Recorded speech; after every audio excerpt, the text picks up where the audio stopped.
1947 Pakistan came into existence, there was a great gentleman by the name of Abul Hassan Ispahani, who was with the founder of Pakistan, Qaid-e-Azam Muhammad Ali Jinnah.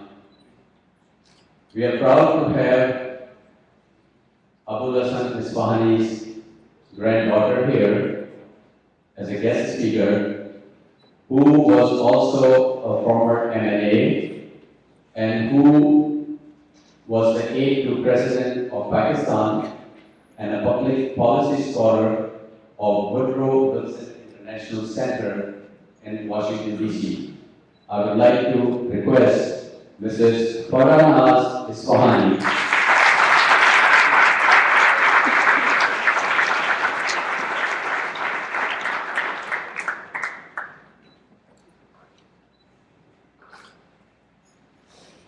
Bismillahirrahmanirrahim.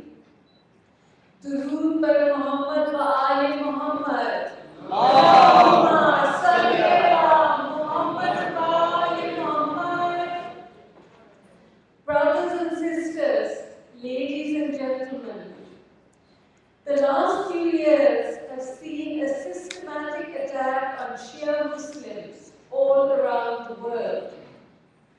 In Pakistan, many thousands of Shias have not just died, but been targeted to be killed. Among them, many prominent professionals who have been community leaders. In Iraq, Shias were first targeted by Saddam Hussein's brutal dictatorship and have been attacked by Al-Qaeda and other terrorists since the US military intervention that got rid of Saddam Hussein. Shias are targets of violence in Lebanon and Syria. We are marginalized, imprisoned, and even killed in Saudi Arabia. Bahrain has witnessed a violent effort to deny the majority its rights that amounts to virtual religious apartheid. Even in Malaysia and Indonesia, where the extreme Sunnism of the Umayyads or the Shiaism of the Safavids had no historic impact, they are now campaigning against the Shias. We are gathered today to protest the ongoing effort by insidious forces to plunge the Muslim world in strife and to weaken or eliminate Shias, who are an integral and crucial part of the Muslim world. Ladies and gentlemen, the violence and attempted genocide targeted at Shias is a global human rights crisis. The international community must wake up to this tragedy before it leads to a catastrophe. Those trying to eliminate Shias are working on a geopolitical agenda. What is this geopolitical agenda? Their objective is to weaken popular, grassroots Muslim groups that refuse to tie themselves to decadent monarchies. This is not a sectarian conflict.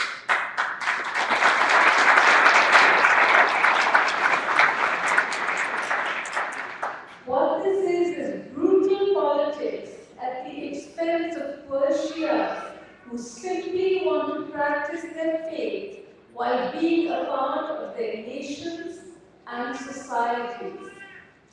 The process of dividing Muslims and igniting targeting of Shias was partly a function of Cold War politics. It aggravated after the Iranian Revolution of 1979. In his book titled Good Muslim, Bad Muslim, America, the Cold War and the Roots of Terror, Dr. Mahmoud Mamdani explains this phenomenon. He explains that the Iranian Revolution of 1979 coincided with the anti-Soviet war in Afghanistan and had a profound influence on the conduct. I quote him here, "The Iranian Revolution led to a restructuring of relations between the United States and political Islam. Prior to it, America saw the world in rather simple terms. On one side was the Soviet Union and militant Third World nationalism, which America regarded as a Soviet tool. On the other side was political Islam, which America considered an unqualified ally in the struggle against the Soviet Union. The Iranian Revolution changed that equation. An Islamist regime was born that was not only Islamist and anti-communist, but at the same time fervently nationalist. According to Dr. Mamdani, the more the Iranian regime confronted the United States, the more efficient America was persuaded to search for friends in the neighborhood. Regimes like that of Saddam Hussein in Iraq took advantage of the US's concerns about Iran.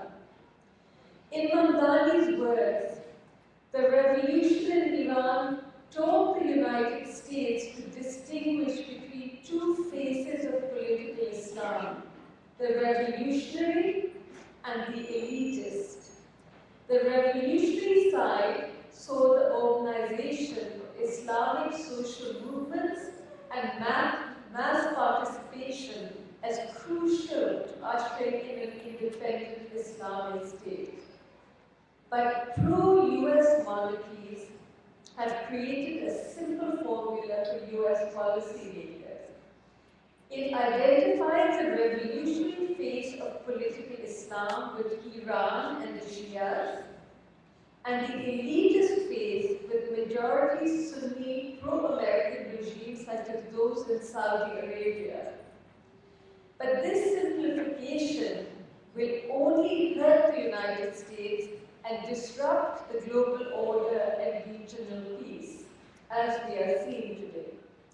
Shias are by no means an extension of the Iranian regime, and Shias are people of faith, but we all have different political opinions and views.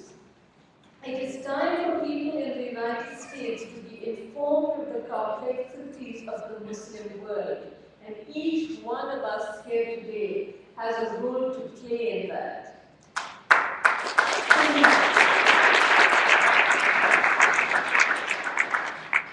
The international community must not inadvertently support terrorism and target killing, even genocide, against Shias based on erroneous geopolitical calculations.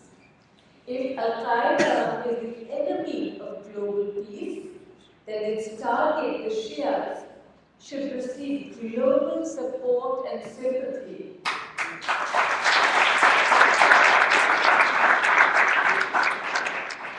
It is equally important to note that those bankrolling the anti-Shia effort cannot be trusted by the international community as reliable partners in the global effort against terrorism. Shias who are themselves victims of terrorism in Pakistan, Syria, Iraq, and Bahrain are far more committed to eliminating the scourge of terrorism because we live with it day in and day out.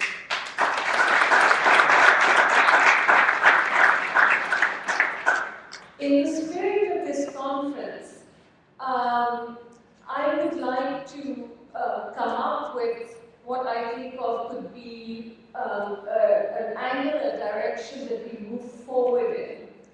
I propose that we demand today the appointment of a UN rapporteur on violence, targeting and genocide of Shias around the world.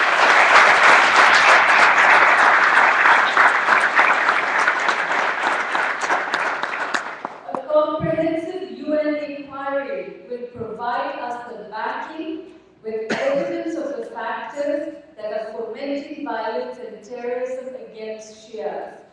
As human beings and citizens of the world, it is our right to be protected by the UN Charter of Human Rights. May Allah be with all of you, Ya Ali Madad.